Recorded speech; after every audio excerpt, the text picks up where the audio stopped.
In addition to the prohibition of not eating chametz on Pesach, there's also a biblical prohibition of owning chametz on Pesach. Hence, one of the methods is by selling your chametz. But there's a prohibition of bal yira, bal yimotze. In addition to owning, in addition to eating, one is prohibited to own. And what's interesting about this prohibition is it seems to be a biblical fence around the mitzvah. Usually we find many cases. The first Mishnah in Pirkei Avos, that the Chachamim, the rabbis, made fences around different prohibitions. But the Torah says one thing, and then the rabbis say, don't have milk and meat because you might come to eat. Don't have chicken and milk because you might end up eating meat and milk. And the most of 90% of the time, there are rabbinic decrees protecting the biblical decree. What's unique about Pesach is it seems to be a biblical, get to the Ran writes, it's a biblical fence, that the reason behind bal yira, bal yimatzeh is another, to ensure, really we don't care if you own the chametz or not. Not that we don't care about it, but the only reason why we don't want you owning the chametz, it's not owning per se that's our problem, it's owning is because we're afraid you're going to eat it. The bottom line is, owning it and not eating it, you violate the biblical prohibition. But the Ran is pointing from the Ran, it seems that it's a biblical prohibition. The reason that everyone agrees it's a biblical prohibition to own chametz. The Ran's chiddush is that he thinks it's a geder, it's a biblical fence around the mitzvah or the prohibition of eating chametz. Actually, Rabbi Yosef Engel has a couple of examples where he shows this isn't unique to chametz. He wants to come up with different examples. Where else do we find a biblical fence around? So some they point out, he quotes, let's say, by Tosefes Shabbos. There's a discussion, the Rishonim, but we pass in Tosefes Shabbos is the Oraisa, is biblical. And that's what we do, we add to Shabbos. Even, but we don't have quote-unquote early Shabbos like now, but we always make early Shabbos.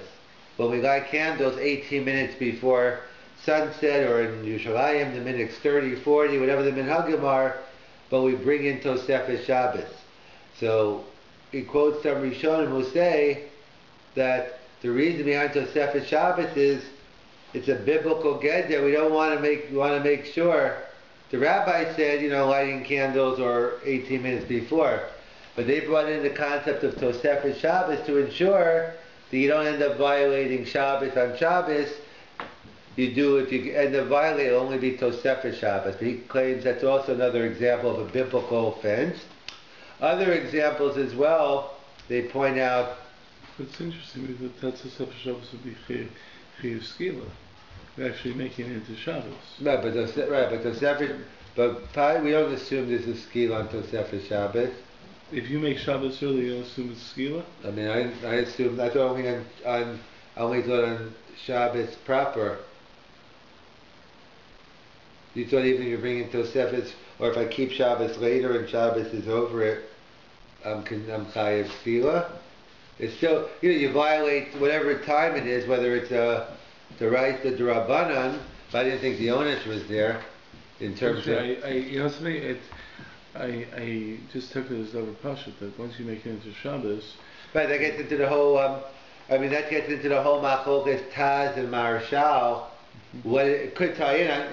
I want to say maybe one could. I'll point out there's a Machlokes in general. How do you view Tosefes Shabbos or Tosefes Yontif? People are under the mistaken notion that it only applies to Shabbos and not to Yontif. The reason why they are is because there are different nights, like the first 2 nights of Pesach.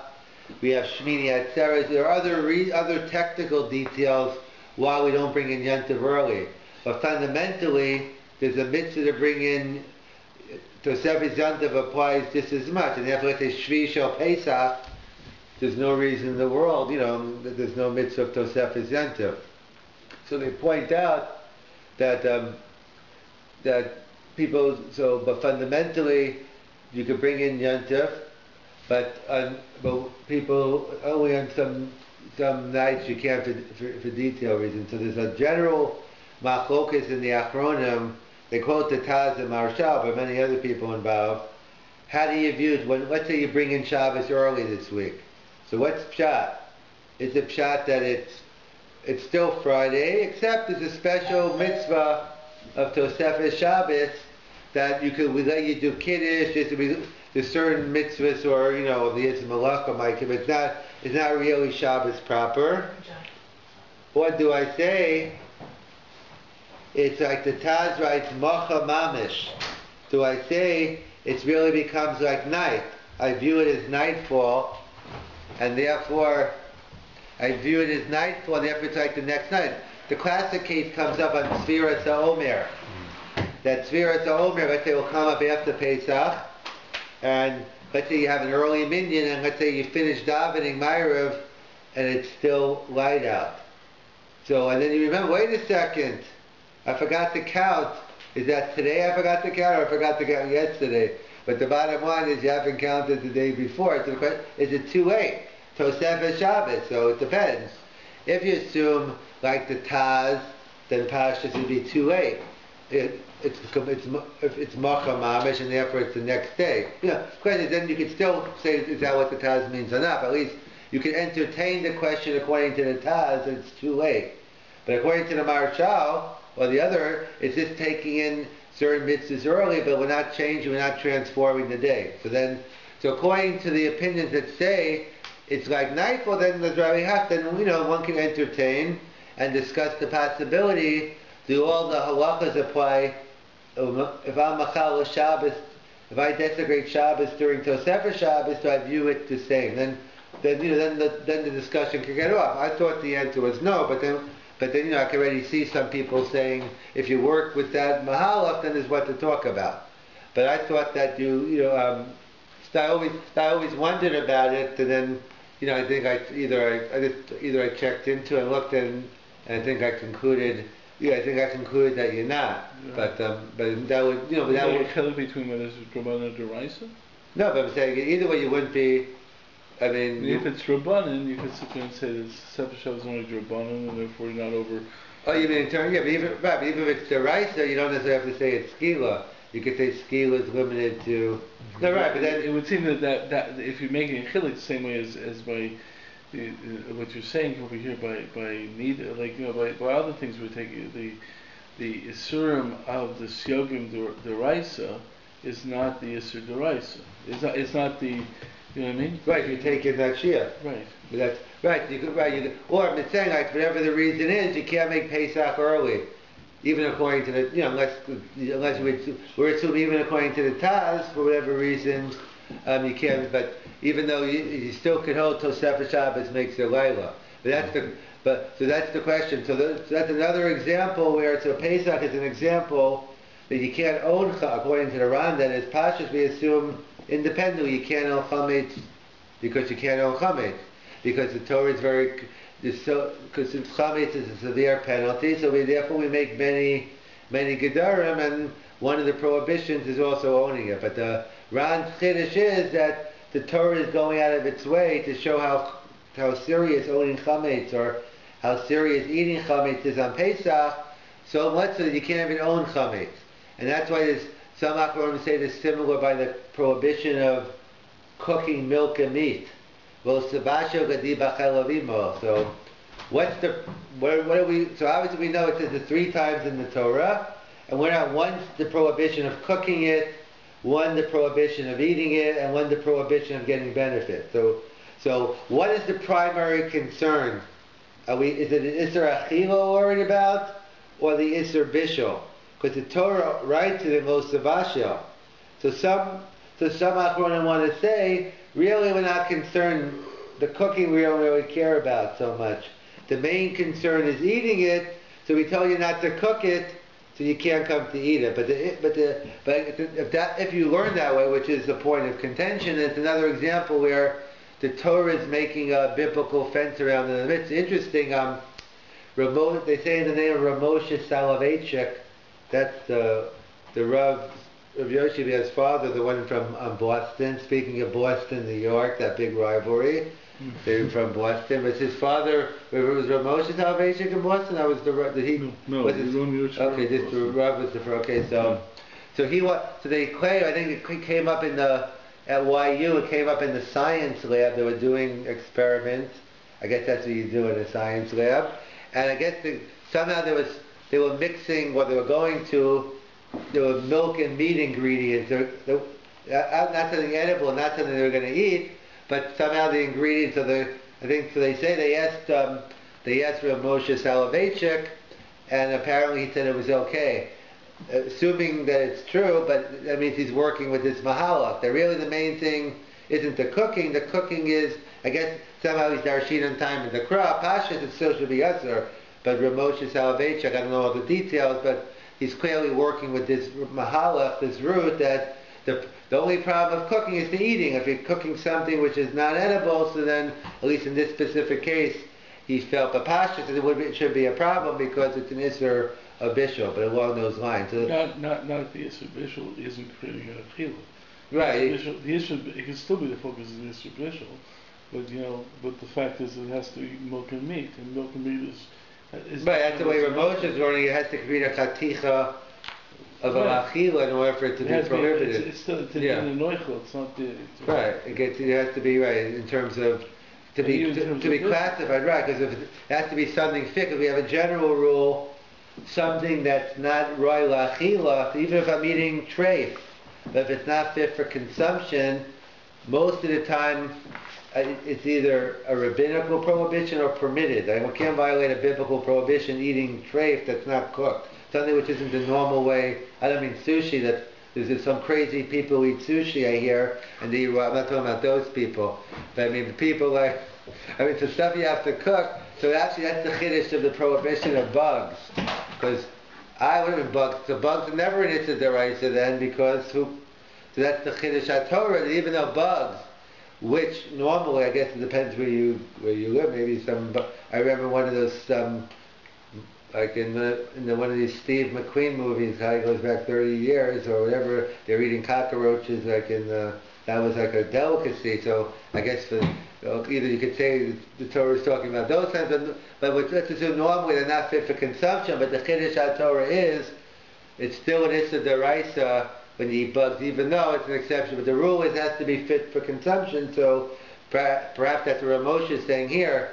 It's only the isser. There is an isser bishul. That's only when you're creating a chila, which then when you might come food which you might come to eat. But getting back, so we see it's not the only example, but it's one of the few. Usually, it's the rabbis making rabbinic decrees to protect the biblical mitzvah. But in the case of chametz, according to the Ram, we find a biblical fence that not only you can't eat the chametz, but you have to you can't even own it. And that's why we go through so many ways, because we do the night before Pesach, we do a bittul chametz. We have a bittul and we have a bedika. We check, we search, and then we end up burning the chametz. There's two steps. We do a bedika the night before Pesach, and we can discuss if you're going to be away in a hotel the whole Pesach. Some people, not everyone has that luxury of going away, but for those people who are away, we'll discuss what you do if you're not going to be in the whole Pesach. But basically you do a bedika, and then there's a bittul, that's the normal way. And then the next morning, and you make the bracha then at night. And then the next morning, you go to the bonfire, and then you nullify the chametz. Again, we find, and we're selling the chametz, we're nullifying it. There's bedika. In fact, the Gemara asks. Basically, the Gemara doesn't ask, but the kasha is the Rishonim ask is, we know bittul b'leiv sagi. The Gemara tells us it's enough in order for me not to violate the biblical prohibition of owning chametz on Pesach. I just have to do bittul b'leiv. I just have to nullify it in my heart. I have to think in my heart that this chametz no longer belongs to me. What machlokas Rashi and Tosafos, time for a different shir. In terms of what does it mean, you have to make it hefker, or it's a special din here, like Rashi and the Raman, or it's a din of bittul b'leiv here, but because it's not the classic of ownership, because based on the Gemara Pesachim, maybe you really can't own chametz on Pesach because it's not worth anything. But either way, bittul b'leiv is sag. So the question is, why do we need the bedika?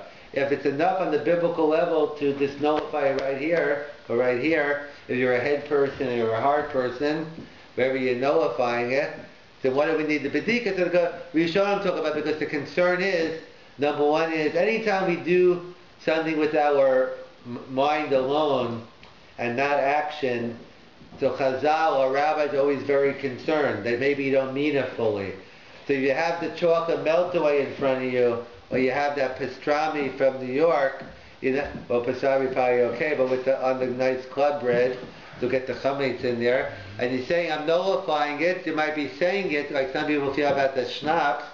If you're just nullifying it, then it's a $500 bottle. I don't know how much you mean it on that. Mm-hmm. So, and we, many people say many things in life they don't mean, and so therefore we're concerned that it might carry over to pay. Therefore, we never want you just to rely on your heart. Therefore, we give you a concrete act to do. So you do bedika. Or the concern is even if you do mean it, but what's going to happen? You're going to walk home after the Meyer, you can come home, you're going to see chocolate melt away, babka sitting on the table, you're going to see a pastrami, and you'll forget it's Pesach because that's why, another reason the Rishonim point out why we have so many fences on Pesach, because treif should never be in your house. So we don't have to make, don't own chametz, not to eat it, you never should be having it. But other food is kosher all year round, so you're used to eating it. That's why there's a bigger concern. You're going to forget it's Pesach and you'll come to eat it. That's why, for the various reasons, we have many different ways, the bedika and the bitto. So, interesting question the Beis Yosef asked and others is, if we said it's enough to nullify it in your heart, bitto belev sagi, but what do? We do a bedika anyway. We search the house and we make the bracha on the bracha on the bedikas chametz. The question is, why don't we make the bracha on the bedikas chametz? Why don't we make it on the bittul? The bittul is the biblical. You would think if you have a biblical mitzvah in front of you and a rabbinical mitzvah in front of you, you make the bracha on the biblical mitzvah. So why don't we make the bracha on the bittul chametz? So there's so the Beis Yosef writes, and others also point out that it's a general klal. Now we don't make a bracha on something which is masar belev, something which is fundamentally can be fulfilled in your heart. In fact, that's the famous kasha by Rosh Hashanah time. Yom Kippur, there's a mitzvah in our Torah of tshuva. Really, it's a mitzvah all year round, but people focus on it during their 10 days of tshuva. So where's the bracha on tshuva? So again, there are many answers why, but one of the answers is because tshuva, basically, to become a better person, that's basically something you transform in yourself. It's between you and God. So anytime there was something that's only left in your heart, Chazal didn't want to make a bracha on it because it's hard then to get an objective standard. In fact, that's the famous question they asked by tzedakah. Why no bracha on the mitzvah tzedakah? Tzedakah is a biblical mitzvah. There are many answers.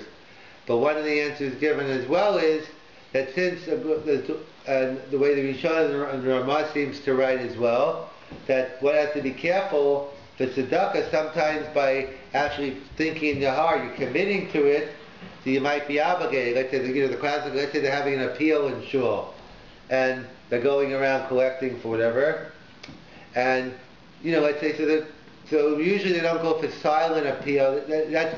That's in the kudas hamachlokas. You go with the silent appeal or a public or something, because ideally, on one hand, you say anonymous giving is the best. And that might be true for you. But the shuls, I assume the logic is that peer pressure. That when people start giving, so people mention his name, so they feel it's true, anonymous giving is better, but public giving is better than no giving. I assume that's their shita. And therefore, different places have a requirement if they have a public appeal. So what happens? A lot of times you raise your hand. So they go around, let's say you raise your hand, and the gabbai didn't see you. You lucked out. That's it. They forgot about me. But let's say you had in mind, I plan on giving $100 or whatever. So the question is, are you chayav to give now? You didn't tell anyone, but in your heart, so that's a major issue by tzedakah. That's the whole share in its own right. Whether it could be thinking about it. So therefore, basically, anytime there's a mitzvah belev, Chazal never instituted a bracha because you can never give there's no exact measuring stick because it's too subjective. That's why even though bittul chametz is the biblical mitzvah, but we make the bracha on the actual search. When you go around, the custom is, which isn't necessarily has to be done, but today the minhag is people they put 10 pieces of bread or 10 crumbs. Of course, you wrap it up in some paper towel so it doesn't get all over the place, and you put it around the house, and people, it's part of the checking. It's not supposed to be the only checking, as it's not really a bedika, but it's supposed to get give you, it's more like a minhag, a concrete act. And one has to be careful if the kids are putting it around. Make sure you get them all back. There are many cases where, they find the crumbs in the middle. I get a call in the middle of Pesach, like, what should we do? So one has to be very careful. I want to preempt a phone call. I'm telling you now, take care of it. And, preventive medicine, we have a doctor in the house. So, he holds from after, he doesn't like preventive medicine, that's why he gives lollipops out. But some people prefer preventive medicine, and therefore you go ahead and, so you do the bedika, but you have to do a real bedika. That's just a minhag. Some people, for a lot of people, they think that is bedika, so then it could be a bracha of atolov, that's all you do. But you're supposed to make the bracha, and then you go around. Now, of course, it's not the first time you're checking, but you go, the key for bedikas chametz is you have to check spots, rooms, when you have little kids running around in your house, every room's a suspect. But in general, you have to make sure, let's say you have, not that adults don't eat out, but you have to make sure you check rooms where chametz came in. I know a lot of people, especially I know many women who confuse spring cleaning with cleaning for Pesach. If you want to clean out your garage and get the leaves and take the dirt out, that's great. But I always recommend cleaning what you have to do for Pesach before you burn out on the stuff you don't have to. Then the kitchen, I'm too tired. I can't clean up the kitchen anymore. The point being, the only chiyuv of bedikas chametz is in a place where you brought chametz. And if you know there's no chametz in, again, so the minhag might be to go around. But what I mean to say is, you can't. Let's say someone's going away for a hotel, or going away, even they're going to their in-laws. They're going in. They're not going to be home for the whole Pesach. So if they're going to be here the night before, so you chayav do a bedika within 30 days. But the halach is you only make a bracha if you on the night before. So that'd be Sunday night this year. So if someone left before Sunday night, you're mechuyev in a bedika, but no bracha. You only make a bracha Sunday night, the night before Pesach. So let's say you're going away, you're not coming back. If you're coming back, then you got to do a regular bedika, because you come back, the pastrami sandwich is sitting on the table, or whatever, you'll be in trouble. So you have to do, if you're coming back, you have to do a full bedika. Let's say but Rabbi, I'm going away and I'm not coming back. What, do I have to clean the whole house? That's crazy. So, some would say, yeah, you should clean the whole house and you do your mitzvah bedika, what they'll call b'shleimuso. But at least the post can bring down what is obligated to do. This is a minimum. See, some people people want to sell the house and sell everything. So strictly speaking, it's true. If you sold the house, it's not yours. And then if the guy's homeless and you sold it to him, you might want to walk into, it's like you wanted his liquor, you might want his house back. But basically, you can't. Strictly speaking, if you sold the house, it's sold. But it's not. The problem with that, it's not recommended. It's called a harama.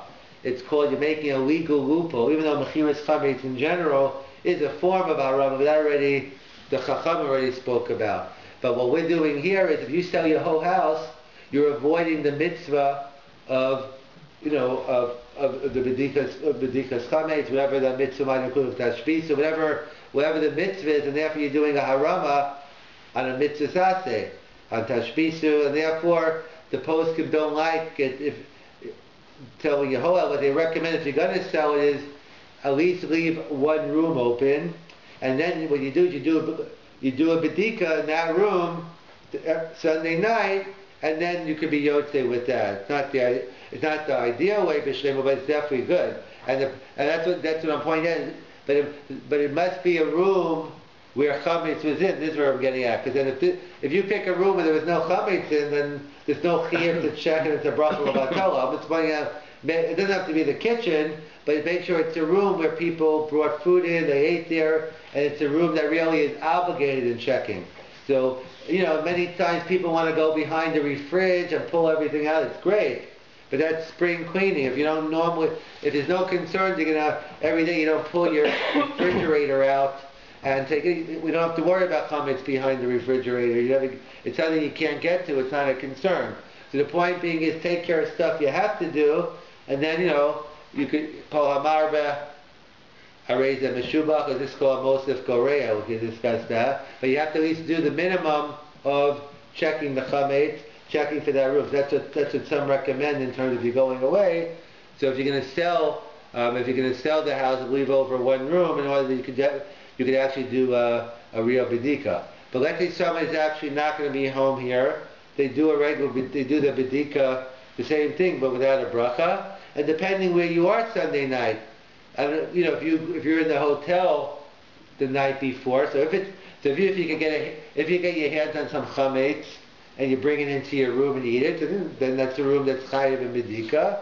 Then you could definitely do a bedika there. But if it's a place where the hotel's already kosher for Pesach already, and there's not going to be any chametz in, so then the fact you're in that room doesn't make it's not something which would be obligated to check. If you know there's no chametz in the room, then you can't say I'm going to use this room and do a bedika because you're not checking for anything. How much time has to pass before? So say a year passes between the time the chametz was in the room.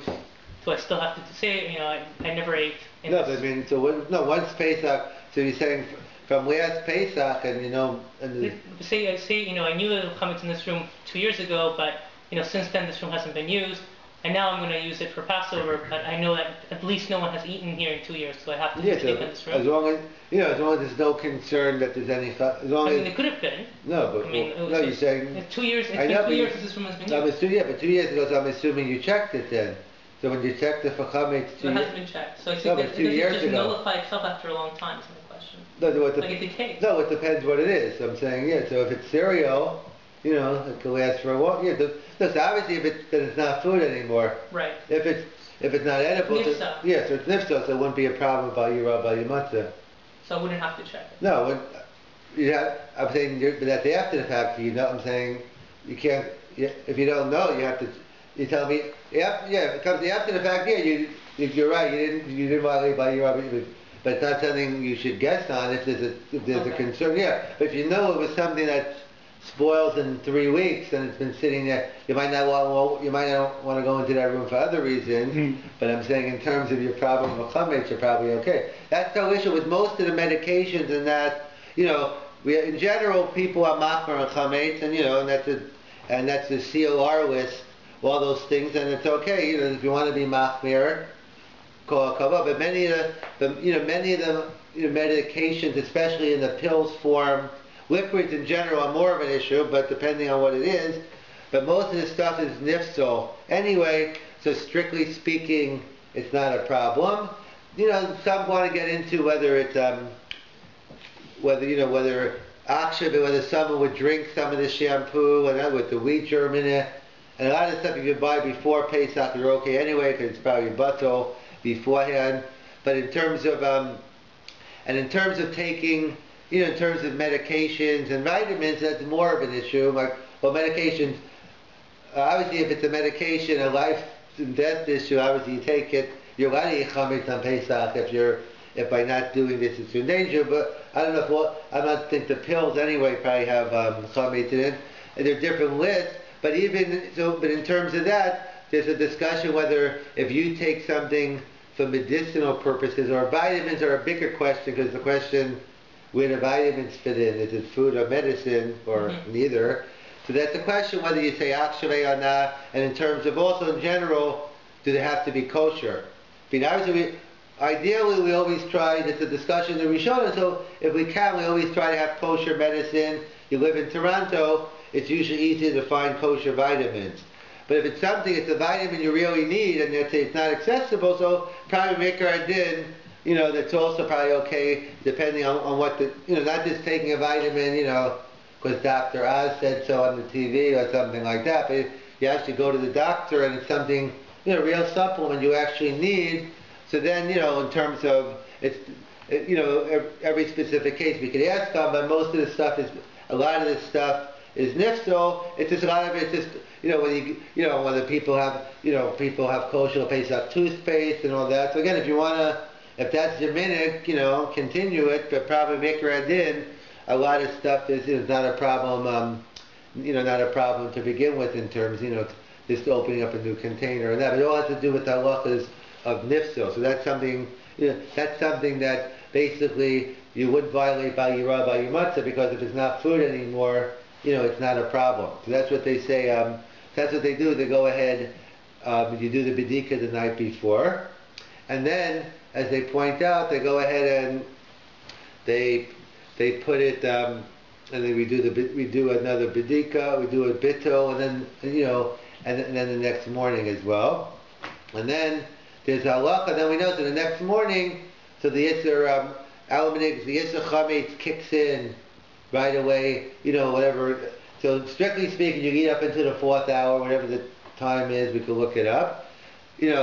Up into the 5th and 6th hour, the rabbinical prohibition. But starting after Chatzos, midday, on Erev Pesach, that's in the biblical prohibition of owning chametz or eating, eating chametz as well. But owning chametz, it kicks in the Yom HaRishon, so we learn out even the day before. That's when the Karban Pesach was getting ready and all that after Chatzos.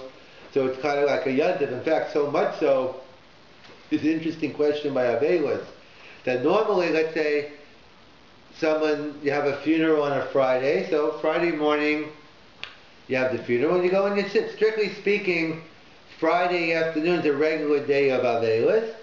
The halacha is that whatever time you need to get ready for Shabbos, so then you don't have to sit. But it's not some people think, okay, it's a Shabbos is 8 o'clock, and okay, I'll get up at 12 o'clock.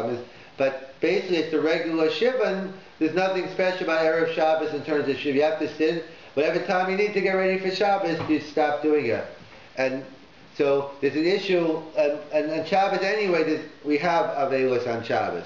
But Yontif we know there's no avelos. As the Gemara tells us in Moed Katan, that they can't coincide, because you can't be a mourner on Yontif, because the communal mitzvah of public joy outweighs the private commandment of mourning. So you never have avelos on Yontif. We even paskin not even private mourning on Yontif. But we don't have any mourning on Yontif. So what about? So someone gets up. So Erev Yontif. So therefore you bury. So you bury, and then if you sit for a couple of minutes, and then Yontif comes. So therefore, I'm not saying it's a good thing or bad thing, depending. It's descriptive. But as long as you started your avelis before Yontif, the shiva is over. The shiva, the Yontif. So the question is, what happens if it's after? I think it's in the Tziv as the Shaila. Let's say it's Erev, I think whether it's Erev Pesach after Chatzos, which is really the Shaila because the Karban Pesach was more of a Yontif. So that's a discussion in the Rishonim Achronim. Let's say you do the burial Erev Pesach after Chatzos. The question is, the issue is, can I do Avelis right now in order to, not that you're doing it for, but the question is, if I could do Avelis now, so then when Pesach comes, it's over my Shiva. But if I say Erev Pesach after Chatzos already on Pesach, it's Yontif, so after some Rishonim say it's too late, you can't, you can't sit anymore. So halach l'maisa have to check, but usually halach l'divrei hamekel ba'avelos, I have to check what the minig is. But then there could be, we usually go with the lenient. I guess it depends what's considered being lenient here. Is it considered lenient starting it? Is having shiva the leniency or not having shiva? But either way, so that would be a discussion specifically Erev Pesach after Chatzos. Someone had a question? Yeah. So wouldn't there be you can't bury someone on a Yom Tov or Shabbos. So right. If it's after Chatzot, would you be able to bury someone after Chatzot on Erev Pesach? Yeah, for sure you would. It goes like this. On Shabbos, we never have a burial, no kfura on Shabbos. Strictly speaking, on Yontif we can have. The Gemara says, on Yontif Rishon Ayidei Akum, you get a non-Jew to do the burial on the first day of Yontif. And strictly speaking, Yontif Sheni, Jews could do burial. Our meaning is not because Ramosha, even before Ramosha, but Ramosha has a tshuva. The concern is only the people who are involved or obligated in the burial allowed to do it. What you can have is everyone's going to be driving to it's going to cause more chilul yantiv, so he says better to wait for the funeral until Chol Hamoed. But strictly speaking, you're allowed, in fact, in certain tight-knit communities, i.e. different, in fact, there was a terrible Maisa a couple of years ago, maybe many years ago already. It was in Williamsburg, and there was a fire, and like some, I don't know, it was the rat or someone, there was a terrible, and they had a burial on Yom Tov Sheni, because that's the meaning. I mean, strictly speaking, usually they don't follow the halach, what the Shulchan Aruch, but here the Hasidim follow, they say, yeah, Yom Tov Sheni, I mean, that's because they have their own Shulchan Aruch. They have the Shulchan Aruch Harav and other stuff they follow. But either, and I think the Minigan Breuers also, I heard, in Washington Heights, that they actually also do, again, but those make sense because in theory the Rav or the Rebbe has more control of the it's more of a community, and everyone has the same minhag. So in those places always, but Ramosha was really in North America, everyone does their own thing, even in shuls they're all over the place, even in one shul. So therefore the minhag is we don't do it, but strictly speaking, so never a burial on Shabbos. In theory, Yontav Rishon al Yidei Goy. You have to tell the goy to do it. Yeah, okay, but that's you're just telling him to do it if you couldn't do it yourself. No, but that's mutter. That's part of the Amir. When Amir when Nachri wasn't the Chacham said you could tell the guy to do it in that case. Again, because there are many exceptions to Amir Nachri. There's Sarach Rabim, Sarach. There are different. There are many exceptions to the rule of Amir Nachri. That in terms of when you're allowed to tell a guy. You're right. Strictly thinking on the books. Whatever I can't do, a guy can't do. But there are many exceptions to that rule. And then, so what you do is, if you get buried, you do the burial on Chol Hamoed. On Chol Hamoed, so you do is, let's say someone dies on Yom Tov, the burial is on Chol Hamoed, but you don't begin the Shiva until after Pesach's over. So 7 days? Yeah, when 7, when Chol Hamoed, it's like day 3, 4, whatever day it is, and then it's an interesting machlokes among the Rishonim. When is day 1? When do you start counting day 1? When's day 1? Day 1 is Pesach over. Well, okay, yeah, you're right, but when is Pesach over? So in Israel, if you're an Israeli, it's clear, and some Americans think it's clear also, but at least for an Israeli, it's definitely clear it's over when Pesach is over. But we know we have Yom Tov Sheni in Chutz La'aretz. So there's a discussion among the Rishonim. It really comes down to a machlokas Sfardim and Ashkenaz. We paskin, we b'nei Ashkenaz, all Avelis is only D'Rabbanan. All Avelis is only rabbinical. Even Shiva, the first days, it's all rabbinical. The Rambam Shita is Avelis Yom Rishon is Daraisa. The first day of mourning is biblical. In fact, that's the Gemara is quoting, that the Gemara says the public mitzvah of celebrating Yom Tov beats out the private mitzvah of mourning over your loved one. So the Rambam warns the Gemara that today Simchas Yom Tov is biblical, and he says Avelos is biblical. So you have two biblical, so Yom Tov wins. We assume the opposite. We assume that today, without the Beis HaMikdash, Tosfos writes that Simchas Yom Tov is only D'Rabbanan, so therefore you have two D'Rabbanans in class. So the question is like this.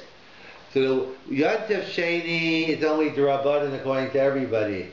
But according to the Sfardim, Avelos Yom Rishon is D'Oraisa.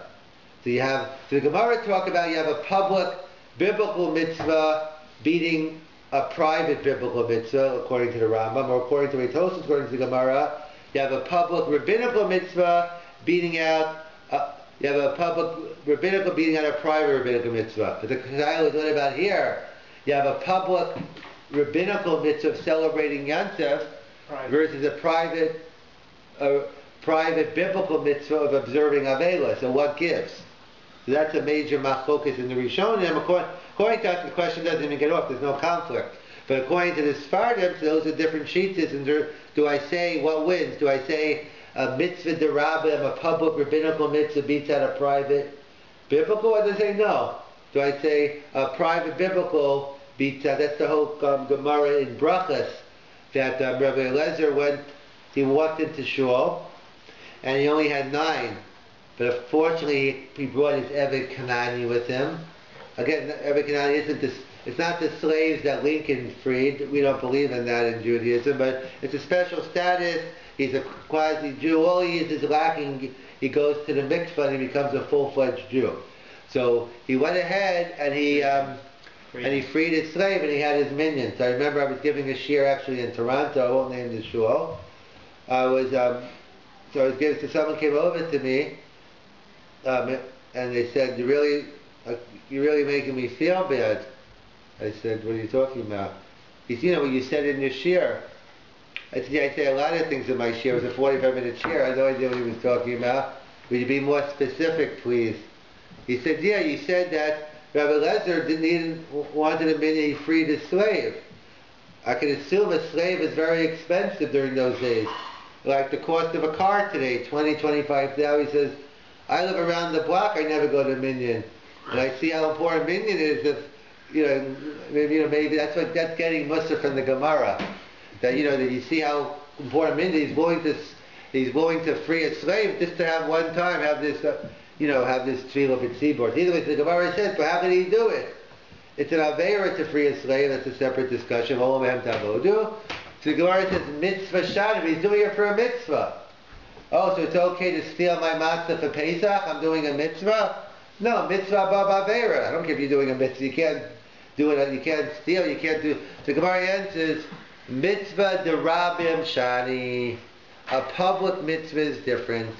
To the point being, we see a public mitzvah has a different status than is the regular mitzvah. So it's a whole discussion in the Rishonim. What public mitzvah are we talking about?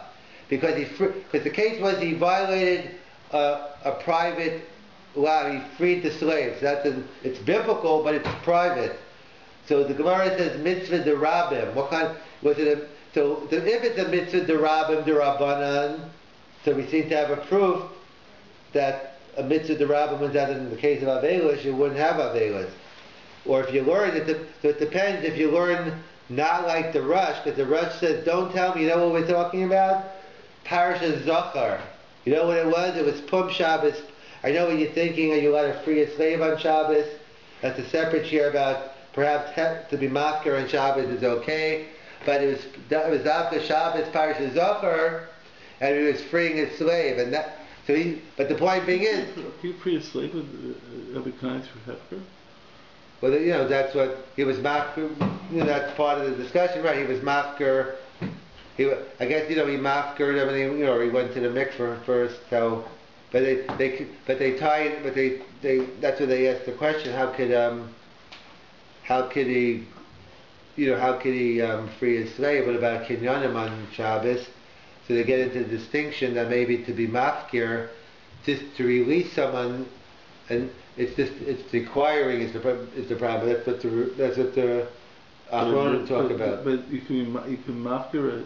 Yeah, that's a machlokas rishon. It has to do with Pesach. It comes up when the whole question when erev Pesach falls out on Shabbos.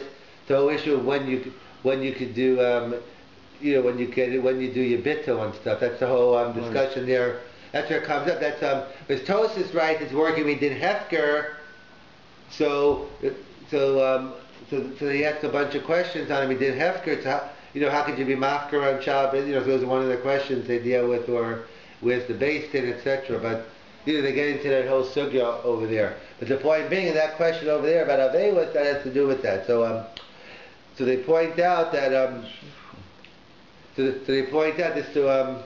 just to conclude.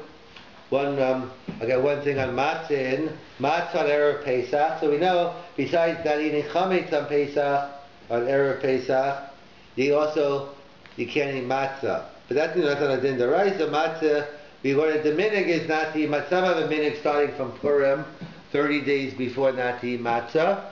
Some start Rosh Chodesh, 2 weeks before. And the real halach is erev Pesach. And some, this big shiloh, whether it's the night before, but certainly that morning. My minig is I don't eat matzah the whole year. I prefer fresh bread, and it could be me, but that's my minig. But continue your minhagim whatever you like.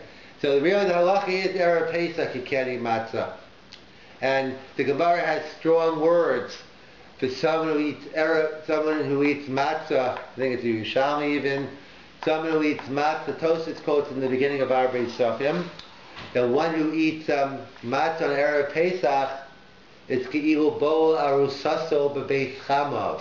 It's like having relations with your engaged wife in the house of your father-in-law. So Jackie Mason has a joke I can tell you later, but I don't want to say it now. Though in terms of he had a nice pshat in that Yerushalmi. But the simple pshat in the Yerushalmi is, and the way the poskim write is, that basically it's something that if you wait, it can become mutter lady. All you need is to get married, then you can live with her. You wait a little bit more, you can, this matzah that's very tempting, if you wait a little bit more to the nighttime, you'll be able to control your urge, and then you'll be very happy. You'll be besimcha that you showed your gvura and stuff. So they point out that that's the minhag of not eating matzah. So the minhag is we bake matzah well before Erev Pesach because we do it for very practical reasons. That on Pesach even a mashal isn't batel. That we know there's a halacha bitul b'shishim. A little milk falls into your chicken soup, so you can't put milk in chicken because you like the taste of the milk. But if it falls in by mistake, the chicken soup's kosher. So there's a halacha bitul b'shishim. But on Pesach there's a halacha of chametz. Even if a little crumb falls into the chicken soup, you can't eat anything. However, that halacha is only if it's on Pesach.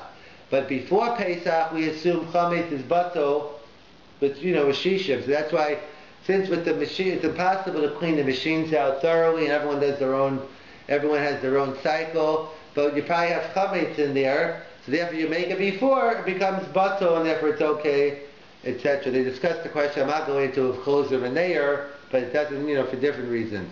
So there's a minhag that actually the Hasidim do, but this one's actually also brought out in the Shulchan Aruch. It's actually a Gemara at the end of Arba Pesach, and this is when you think you know it all.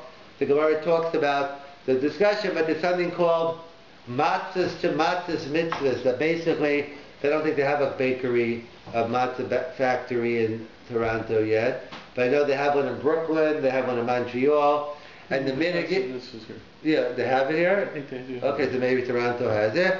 So what they do is, you bake the minhag among the Hasidim, you bake matzahs after Erev Pesach, after Chatzos. So obviously, it's a big danger. You better be very careful, then you know what you're doing, because it's not, you might be not batel b'shishim anyway. It's the whole discussion after Chatzos, is it the issue of kares or not? It's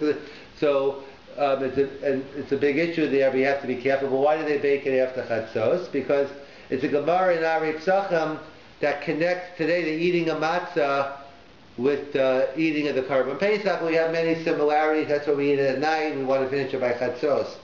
So Rashi over there writes, not only does the comparison apply from matzah to Karban Pesach, but also the hachana.